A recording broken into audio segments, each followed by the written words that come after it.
नमस्कार,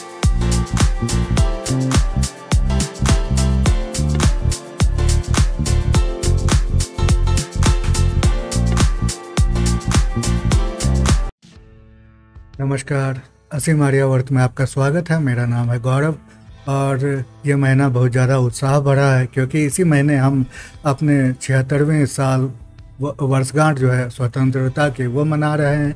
साथ में इसरो का जो चंद्रयान 3 मिशन है वो चंद्रमा पे पहुंच चुका है, अब लैंड होने की बारी है। तो मूवी का जो क्लाइमैक्स है वो होना है इसी महीने। तो आपको पता ही होगा कि इसरो भारत के लिए एक प्राइड है, हमारे अपने भारतीयों के लिए गौरवान्वित करने का एक सिंबल बन चुका है।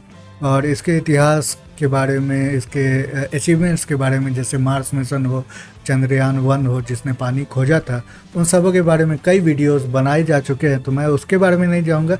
मैं आपके सामने एक ऐसे पहलू को लाना चाहता हूं जो ये दर्शाता है कि इसरो का जो स्ट्रगल वो सिर्फ इसीलिए नहीं था कि हम गरीब देश थे और धीरे धीरे हमने काम शुरू किया।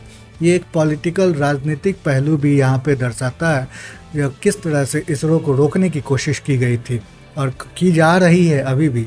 सरकारें अच्छी होती हैं तो अच्छा काम करती है इसरो, और सरकार अगर ख़राब हो तो यहाँ पे इसरो जैसे संस्थान में भी पॉलिटिक्स आ जाती है। तो हम इसके बारे में डिटेल में आगे बात करेंगे।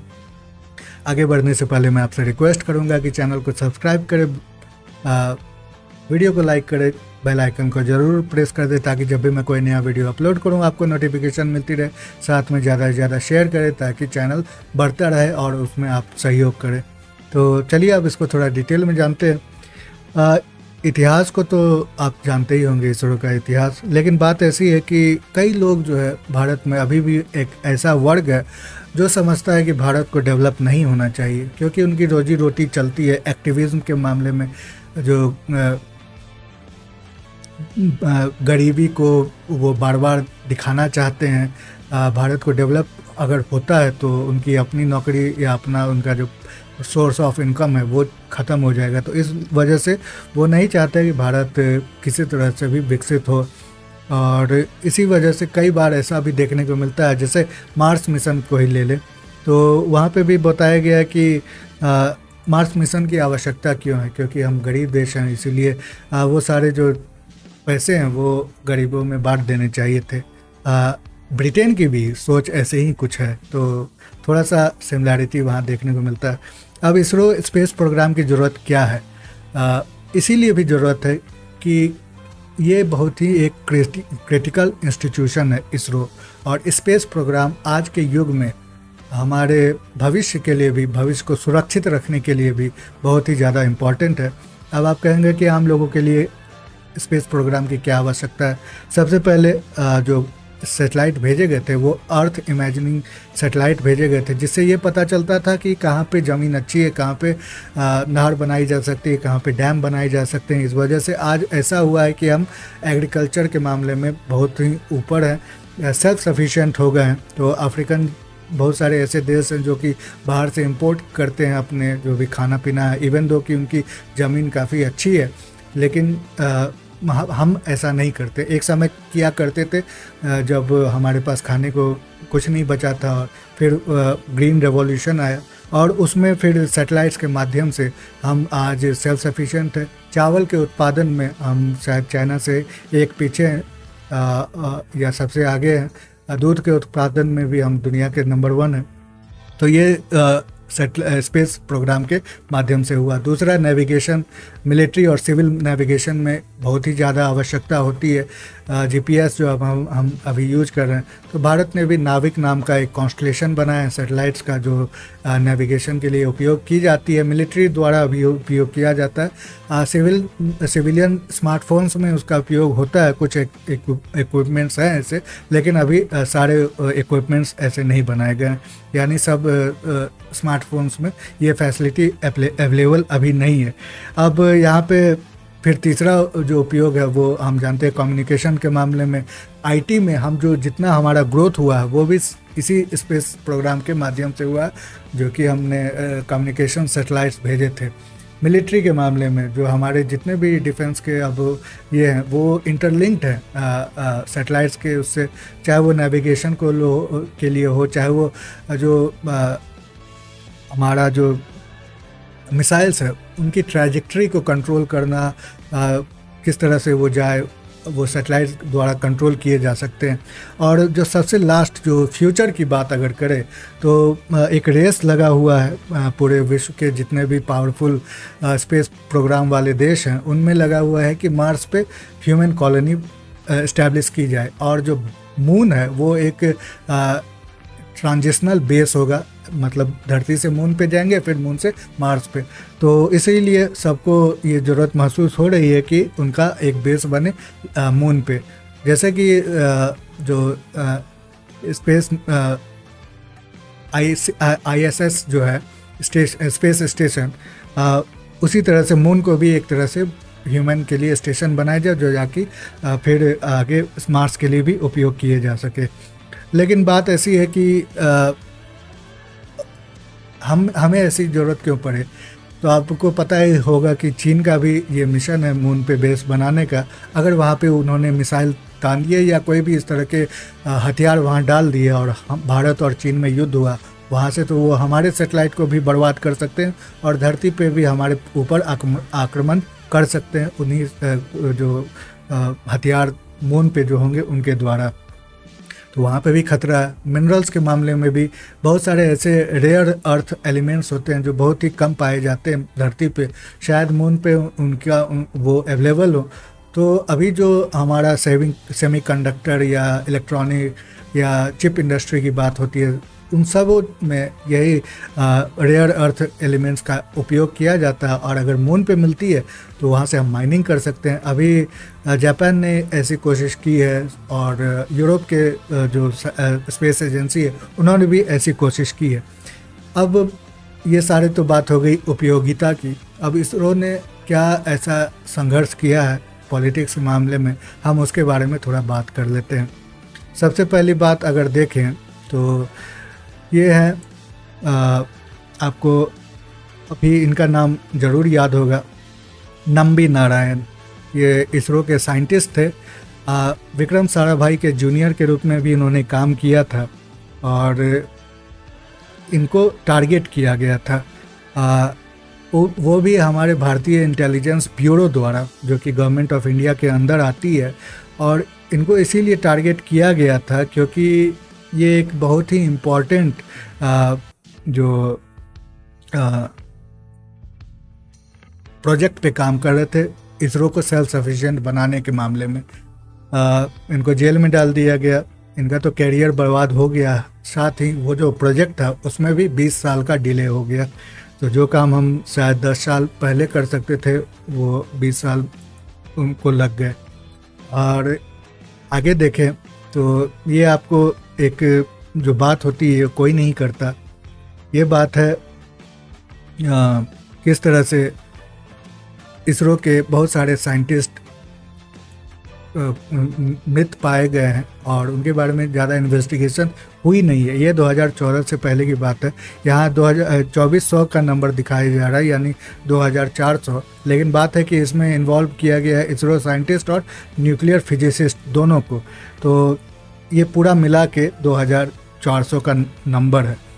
बहुत ही क्रिटिकल जो हमारी स्ट्रैटेजिकली इम्पॉर्टेंट इंस्टीट्यूशन है उसको टारगेट किया गया। अब यहाँ पे देखें तो ये वो तो आपको लगा होगा कि ट्विटर का कुछ है, ये है न्यूज़ होगा तो उसको विश्वास करने की आवश्यकता नहीं है, लेकिन ये indiatimes.com का न्यूज़ है और इसमें भी ऐसी ही बात की गई है। Tapan Mishra is not alone, ISRO scientist have died mysterious death, faced espionage charges. अब तपन मिश्रा एक साइंटिस्ट थे, इनकी भी डेथ हो चुकी है। इनके ऊपर 2 पॉइजनिंग के अटेम्प्ट किए गए हैं।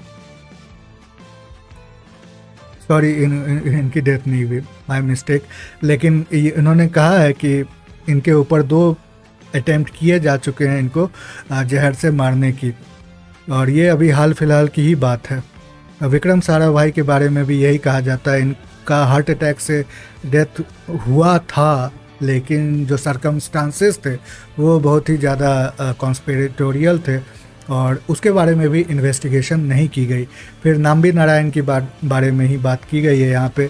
अब नाम्बी नारायण के बारे में ये कहा गया है कि ये क्रायोजेनिक इंजन का प्रोजेक्ट था, उस पे काम कर रहे थे, जो कि किसी भी रॉकेट में जो सेकेंड स्टेज में बहुत ही क्रिटिकल एक कंपोनेंट होता है। और भारत के पास कोई ऐसा इंजन नहीं था। हम रशिया से इंजन मंगवाते थे, लेकिन रशिया ने भी इंजन देने से मना कर दिया था। इस वजह से भारत इसरो खुद का एक इंजन बनाना चाहता था, लेकिन इन पे भी चार्जेस लगा दिए गए थे और इनको भी जो पूरा एक सिस्टम इनके खिलाफ हो गया था और वो प्रोजेक्ट भी डिले हो गया। अब यहाँ पे देखिए जो बात मैंने की या फिर जो बात उस ट्वीट में की गई थी, यहाँ पे देखिए ये बताया गया है कि आरटीआई के थ्रू ये बात निकल के सामने आई है कि 1995 से लेकर 2010 यानी 15 साल में लगभग 684 इसरो के साइंटिस्ट या इनके एम्प्लॉयज़ जो हैं वो मृत पाए गए हैं। तो इसके बारे में कोई भी बात नहीं करता। 684 कम नंबर नहीं है और इतने बड़े इतने क्रिटिकल इंस्टीट्यूशन के अगर एम्प्लॉय इस तरह से मृत पाए गए तो लोगों को ज़रूर बात करनी चाहिए। अब देखें, मैंने सरकार की बात की कि किस तरह से सरकार अगर बदलती है और ख़राब सरकार रही तो इसरो जैसे इंस्टीट्यूशंस भी उसके चपेट में आ जाते हैं। और वही कारण हुआ कि यूपीए के समय आपको पता ही होगा कि कितने उस समय घोटाले निकल के सामने आते थे। लगभग हर दिन ही एक नया घोटाला सामने आता था। उसमें भी एक घोटाला आया था जिसका नाम था अंतरिक्ष देवास घोटाला। ये केस जो था 2005 में, ये एक अंतरिक्ष जो इसरो का कॉमर्शियल आर्म है और देवास एक स्टार्टअप है, इन दोनों के बीच में डील हुई थी। डील में मदद पहुंचाने की कोशिश की गई थी इस देवास को। सबसे बड़ी बात थी कि पहले तो टेंडर जो है वो एकदम लोएस्ट प्राइस से भी नीचे इनको दिया गया था। दूसरा ये था कि इसमें 70 मेगाहर्ट्ज जो एस बैंड स्पेक्ट्रम है ये इनको दे दिया गया था, जो कि मिलिट्री ग्रेड है, यानी ये सिविलियन यूज के लिए नहीं था, लेकिन इनको उसका एक्सेस दे दिया गया था। कैग में रिपोर्ट आई और ये डील सब कुछ, वो तो एक लीगल मैटर है, मैं उस पर नहीं जा रहा। वो आप पढ़ सकते हैं। इसका इंटरनेशनल इम्प्लीकेशन भी है, इंटरनेशनल पार्टीज़ भी इन्वॉल्व है और मैं उसको बताऊंगा। एक तो बताया कि 70 मेगाहर्ट्ज स्पेक्ट्रम का एक्सेस देना जो कि मिलिट्री ग्रेड है, वो हमारे अपने आंतरिक सुरक्षा और मिलिट्री इंस्टॉलेशन की सुरक्षा के लिए भी बहुत ज़्यादा घातक साबित होता। अब ये देखें, अब देवास मल्टीमीडिया जो कंपनी थी स्टार्टअप, उसके फाउंडर कौन है, सीईओ, वो थे रामचंद्र विश्वनाथन। रामचंद्र विश्वनाथन असल में अमेरिकन सिटीजन है, अमेरिकन नागरिक है। अब बताएं कि अमेरिकन नागरिक के हाथ में मिलिट्री ग्रेड स्पेक्ट्रम का एक्सेस होना बहुत ही घातक साबित करने वाली बात है। उसके साथ ही कई और फॉरेन इन्वेस्टर थे, शायद जर्मनी का या स्वीडन की कोई टेक्नोलॉजी कंपनी थी वो भी इन्वॉल्व थी, और भी कुछ इन्वेस्टर्स थे, तो वो सारे फॉरेनर्स थे। ये बहुत ही बड़ी डील थी और ये कांग्रेस की गवर्नमेंट यानी यूपीए की गवर्नमेंट में हुआ था। उसके साथ ही अगर देखें तो ओवरऑल अगर हिस्टोरिकली भी देखें तो इसरो को ज़्यादा बजट मिलती नहीं है। अभी भी हम इतना ज़्यादा हो हंगामा मचा रहे हैं, लेकिन मात्र बजट $2 बिलियन ही है। कंपेयर करें अगर यूएस की नासा से तो उनका बजट लगभग $20 बिलियन है, और चाइना से अगर करें तो शायद $10 बिलियन के आसपास है या $8 बिलियन के आसपास है। फ्रांस की स्पेस एजेंसी यानी यूरोप की स्पेस एजेंसी, उसका भी शायद $5 बिलियन है। रशिया की 3 या 4 बिलियन है, 3 शायद, मुझे एग्जैक्ट नहीं पता है। लेकिन सबके जो बजट्स हैं वो इसरो से काफ़ी ज़्यादा है और बहुत ही लिमिटेड रिसोर्सेज में इसरो काम कर रही है, जो कि नहीं होना चाहिए। हम अब एक $3.5 ट्रिलियन की इकॉनमी है, तो हमें भी इसरो का बजट बढ़ाना चाहिए। और इसमें सरकार की गलती वैसे अभी तो नहीं है, पूरी तरह से गलती नहीं है वो कह सकते हैं, क्योंकि प्रॉब्लम क्या है कि इसरो के पास जो भी इक्विपमेंट्स है उसमें बहुत सारे ऐसे इक्विपमेंट्स हैं जो बाहर से आते हैं, और जब पैसे खर्च ही नहीं होंगे या फिर अगर जैसे अभी का सिचुएशन है रशिया यूक्रेन के युद्ध में, हमारे बहुत सारे कंपोनेंट्स आते थे यूक्रेन से, इंजन्स के कंपोनेंट्स आते थे यूक्रेन से, टेस्टिंग होती थी बाहर इंजन्स की, तो वो सारा काम रुक गया। अब उसके कारण जो स्पेस जो भी प्रोग्राम्स थे उसमें डिले होते चले गए हैं। तो ये आप देखें कि हमारा जो विकास इंजन है ये असल में बेस्ड है, ये PSLV को चलाता है, GSLV को भी चलाता है। ये रॉकेट इंजन है, इसी के वेरिएबल्स हैं। ये बेसिकली वाइकिंग इंजन्स थी, उसी का ये डेरिवेटिव है। अब वाइकिंग्स इंजन्स जो है वो असल में European space agency, basically France द्वारा ये निर्मित इंजन था, उसी का वेरिएबल वाइकिंग इंजन्स था। तब जब डील की गई विकास इंजन के मामले में, टेक्नोलॉजी ट्रांसफ़र के मामले में, तो उसमें फ्रांस ने भारत से ये साइन करवाया कि लगभग 100 man years of engineering work from ISRO वो उनको मिले। मतलब जो भी इसरो के कुछ काम होंगे करने को इंजीनियरिंग प्रोजेक्ट्स पे, वो फ्रांस को मिले। तो आप यही देख सकते हैं कि कई बार ऐसा देखने को मिला है कि जो भारत के जो भी या सैटेलाइट्स ऊपर आसमान में भेजने होते थे, स्पेस में भेजने होते थे, तो वो फ्रांस के रॉकेट्स पे जाया करते थे। अभी हाल फिलहाल भी गए हैं, लेकिन अब वो फ्रिक्वेंसी बहुत कम हो गई है। शायद ये डील भी शायद ख़त्म हो गई होगी, क्योंकि बहुत पहले 1985 के समय 1974 में ही ये डील हुई थी। अब ये तो हो गया। अभी जाके इसरो ने अपना खुद का इंजन विकसित किया है और इसका नाम है SCE-200। ये इंजन है, देख सकते हैं। ये अभी ऑपरेशनल नहीं है, इसकी बहुत टेस्टिंग की जा रही है, बहुत ज़्यादा अभी टेस्टिंग होनी है, क्योंकि बहुत ही कॉम्प्लिकेटेड है। अभी देख ही सकते हैं कितना कॉम्प्लिकेटेड इंजन है। तो अभी टेस्टिंग की जा रही है और कुछ ही समय में ये शुरू हो जाएगी। लेकिन प्रॉब्लम है, यही देखने को मिलता है कि हमारे पास अपना इंजन भी नहीं था। अब ये बड़े साइज़ की इंजन है, तो हमारे बड़े सैटेलाइट्स हैं जो हम पहले फ्रांस को दिया करते थे कि वो स्पेस भेजे, वो अब हम खुद ही उड़ा सकते हैं। तो इसमें भी सेल्फ सफिशिएंसी आ जाएगी। ये इंजन भी आप कहेंगे कि ये तो यूक्रेन की इंजन पे बेस्ड है, मतलब सोवियत यूनियन के समय जो इंजन बनी थी जिसका नाम था RD-120। तो बेस्ड होना कोई ख़राब बात नहीं है। जो पूरा स्पेस प्रोग्राम शुरू हुआ था वो नाज़ी जर्मनी के V2 रॉकेट से ही शुरू हुआ था। वहीं से कह सकते हैं कि जेनेसिस है। तो उसी तरह हम भी इंजन का बेस बना सकते हैं किसी फॉरेन इंजन को। लेकिन बात होती है कि ओरिजिनलिटी हो, साथ में ये भी बात होती है कि आप इसकी कॉम्प्लेक्सिटी को किस तरह से हैंडल कर पाते हैं। तो कॉपी पेस्ट आसान तरीका नहीं है इन सब जैसे चीज़ों के लिए, इन सब प्रोजेक्ट्स के लिए बहुत ही कॉम्प्लिकेटेड होता है। चाइना ने भी इसी इंजन पे अपना खुद का इंजन बनाया है RD-120 पे। रशिया का भी अभी का जो इंजन है वो भी इसी का वेरिएंट है। तो बहुत ही इम्पोर्टेंट इंजन था, बहुत ही रिलायबल इंजन है, इसीलिए ये है। अब देखिए कि भारत जब भी टेस्टिंग की जाती थी इंजन्स की, वो फॉरेन में की जाती थी, जैसे रशिया में हो या यूक्रेन में हो या फिर फ्रांस में। लेकिन अब हमारा अपना भी टेस्टिंग फैसिलिटी बना दी गई है, तो इस वजह से अब हम इंजन टेस्ट कर सकते हैं। देखिए यहाँ पे जो प्राइवेट सेक्टर के जो स्पेस कंपनीज़ हैं उनकी भी इंजन यहाँ पे टेस्ट की जा रही है। तो ये सारा कुछ हो रहा है अब। ये गगनयान का जो है बूस्टर रॉकेट्स, उनके इंजन को भी टेस्ट किया जा रहा है। तो ये सारी चीज़ें बदलाव नज़र आ रहे हैं।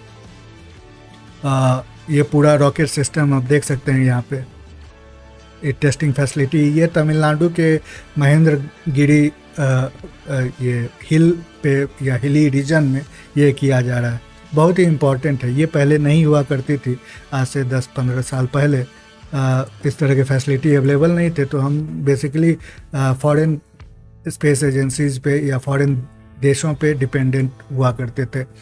अब ये भी एक फैसिलिटी है जो हमें अभी 2013 में शायद इसका नहीं 2014 UPA के आखिरी दिनों में इसका इनाग्रेशन किया गया था। ये भी फैसिलिटी बहुत इम्पॉर्टेंट है। इस पे सुपरसोनिक स्पीड में टेस्ट किया जाता है, जैसे अभी गगनयान का यहाँ पे टेस्ट हो रहा है। बेसिकली रेलवे ट्रैक्स होते हैं, उस पर फास्ट तरीके से स्लेड जो होते हैं वो दौड़ाए जाते हैं और फिर एक्सपेरिमेंट किया जाता है। तो ये भी बहुत इम्पोर्टेंट एक है।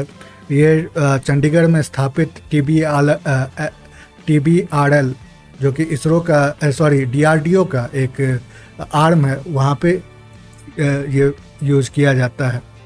यहाँ पे यही देख ले कि जो टेस्टिंग की मैं बात की वो यही टेस्टिंग हुई थी। ये इसरो का अपना ये साइट है, उस पर ये अनाउंस किया गया है।